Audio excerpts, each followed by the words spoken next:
Bismillahirrahmanirrahim. Hari ini kita akan belajar tentang kisah pembuat baju pertama di dunia. Siapakah itu? Beliau adalah Nabi Idris alaihi salam. Nabi Idris alaihi salam merupakan nabi yang sangat cerdas. Nabi Idris juga nabi yang mendapatkan karomah dan karunia dari Allah sejak masa kecil. Nabi Idris alaihissalam adalah nabi yang ketiga, tetapi rasul yang kedua.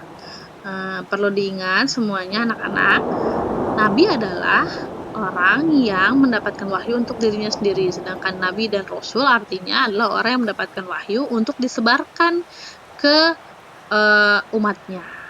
Nabi Idris merupakan anak dari Yarid, dan Yarid itu adalah anak dari Mahlail bin Kainan bin Anush bin Shit. Nah, Nabi Idris itu keturunan ke-6 dari Nabi Adam.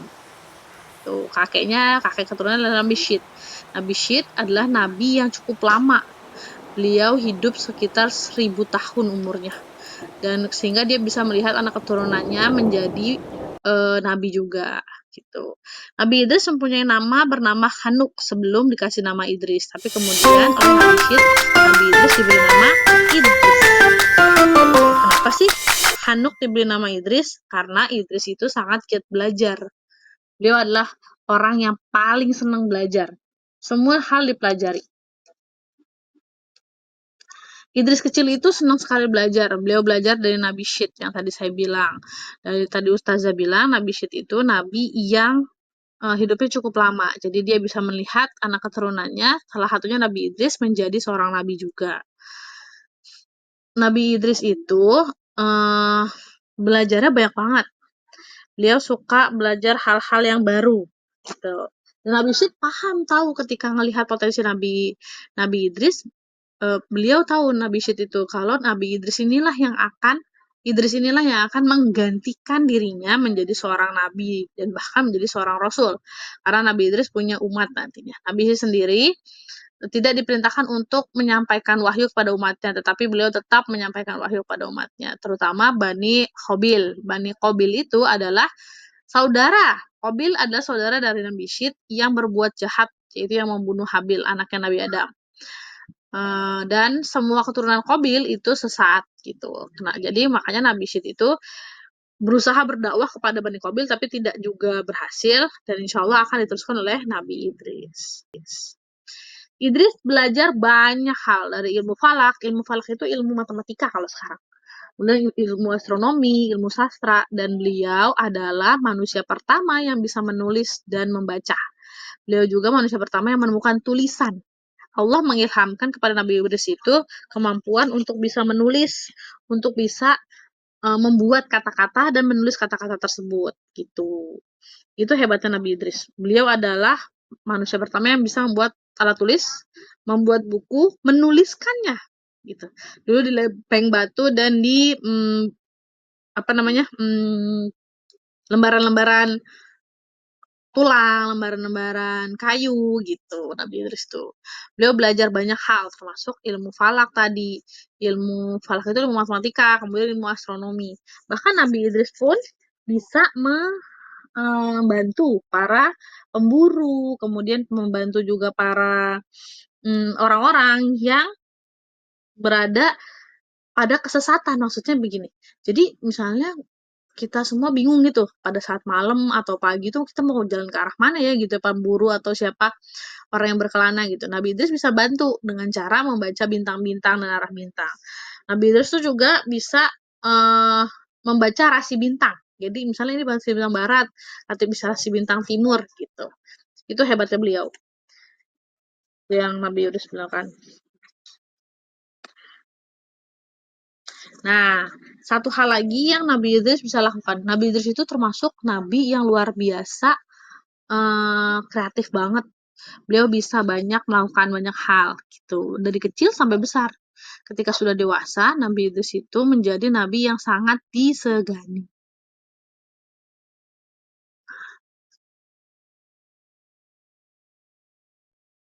Dulu pada saat zaman Nabi Idris, manusia itu tidak menggunakan pakaian yang selayaknya kita. Jadi nggak pernah dijahit pakaiannya, jadi cuma dililit-lilitin doang gitu kan.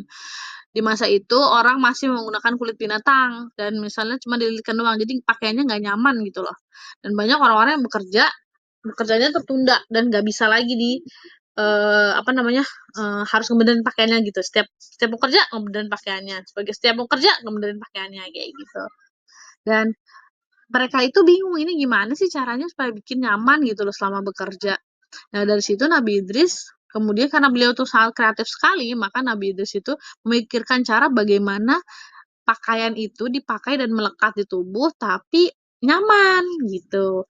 Makanya Nabi Idris membuatlah pakaian dari kulit rusa pada saat itu. Jadi dan beliau itu menjahitnya sendiri, menggunakan tangannya sendiri untuk menjahit pakaian, menggunakan tubuhnya sendiri untuk mencoba gitu, mencoba ini pakaiannya cocok nggak ya gitu. Dan ternyata alhamdulillah cocok dan nyaman gitu pada saat itu. Kemudian dicobakanlah kepada seseorang yang sedang bekerja. Ini mau nggak pakai gitu kata Nabi Idris. Orang itu awalnya nggak mau gitu kan, ah nggak apaan ini gitu. Tapi terus dia coba. Ketika dia coba dia ngerasa nyaman lah. Saya kerjanya jadi gampang ya gitu, pakai pakai bajunya enak juga ya gitu loh. Wah ini salah satu inovasi nih gitu. Dari situ Nabi Idris mengajarkan umatnya untuk membuat pakaian. Dari situ pula lah Nabi Idris kemudian berdakwah kepada umatnya yaitu Bani Qabil untuk supaya mereka beriman kepada Allah Subhanahu wa taala. Itu itu salah satu jasa dari Nabi Idris yang luar biasa. Jadi uh, kita itu bisa punya pakaian kayak sekarang ini gimana caranya? Ya itu tadi salah satunya saya dari Nabi Idris. Kalau misalnya kalian semua nih ya berpikir gimana ya kita kok bisa pakai baju kayak sekarang dan itu tidak serta-merta tiba-tiba jadi baju aja gitu loh. Kita kan taunya cuma belanja doang ya. Kita taunya cuma tinggal sekedar pakai aja gitu. Padahal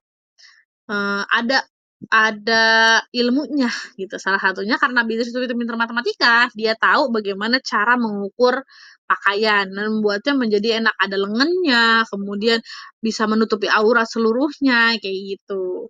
Dan pakaian-pakaian Nabi Idris itu dulu sudah menutup aurat gitu. Tapi orang-orang umatnya belum. Maka dari itu Nabi Idris mengajarkan umatnya untuk menutup aurat terlebih dahulu. Gitu. Ngomong-ngomong soal menutup aurat di surat Al-A'raf ayat 26 Allah bilang, wahai anak cucu Adam, sungguh kami telah menurunkan kepadamu pakaian untuk menutup auratmu. Nah, dan bulu sebagian bahan pakaian menghias diri. Dan akan tetapi pakaian takwa itulah yang paling baik. Yang demikian itu merupakan tanda-tanda kekuasaan Allah agar mereka selalu ingat. Jadi kita sebagai umat Islam, Allah udah ngatur tuh cara kita berpakaian. Berpakaian itu harus menutup aurat. Nah, kalau perempuan auratnya mana sih? Gitu. Perempuan itu aurat tuh seluruh tubuh, termasuk pakai apa namanya? Telapak kaki. Ada sebagian ulama mengatakan tangan juga, gitu kan. Ada juga yang mengatakan wajah juga, hanya mata yang tidak. Tetapi itu jumhur ulama ya, maksudnya perbedaan ulama. Yang paling tepat, yang kebanyakan yang kita pakai, aurat perempuan itu seluruh tubuh kecuali tangan dan wajah gitu.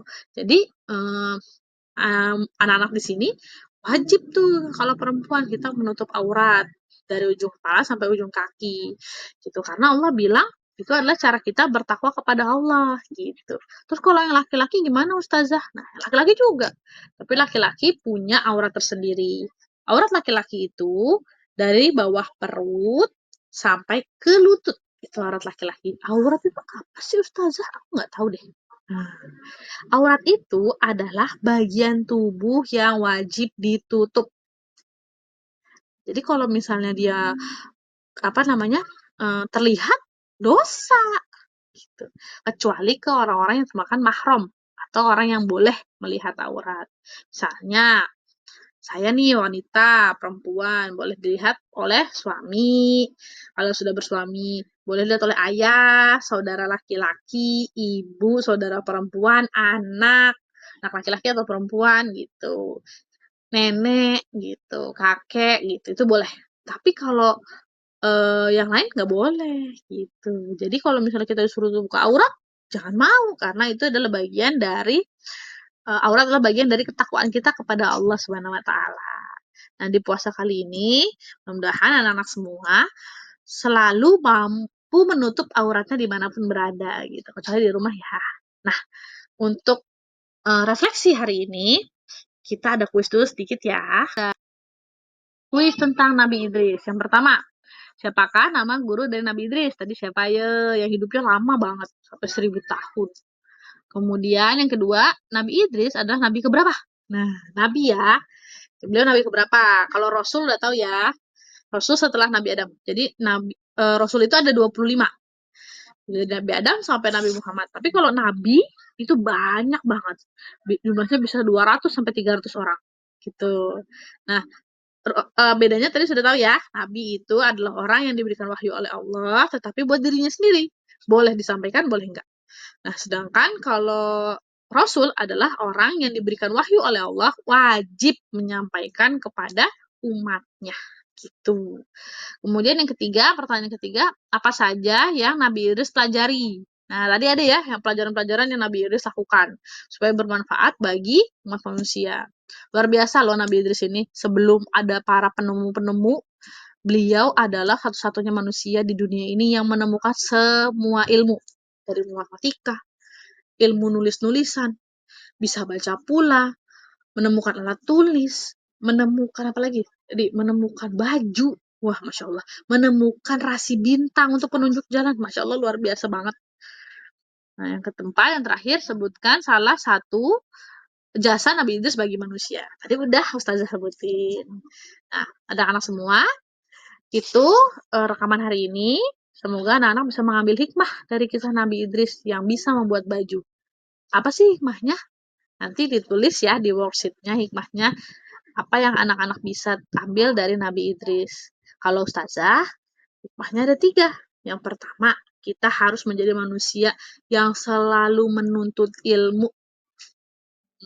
Karena menuntut ilmu itu wajib bagi setiap Islam. Entah itu laki-laki atau perempuan. Yang kedua, kita nggak boleh pantang menyerah dalam melakukan segala sesuatu. Kayak Nabi Idris bisa belajar apa aja, karena beliau tidak menyerah belajar. Dan senang belajar. Dan yang terakhir, yang ketiga, apapun yang kita pelajari, wajib jadi manfaat bagi orang lain. Gitu. Karena itu adalah pahala kita nantinya. Ingat ya, ada pahala yang tidak terputus. Salah satunya adalah ilmu yang bermanfaat. Itu saja dari Ustazah. Selamat malam dan terima kasih. Assalamualaikum.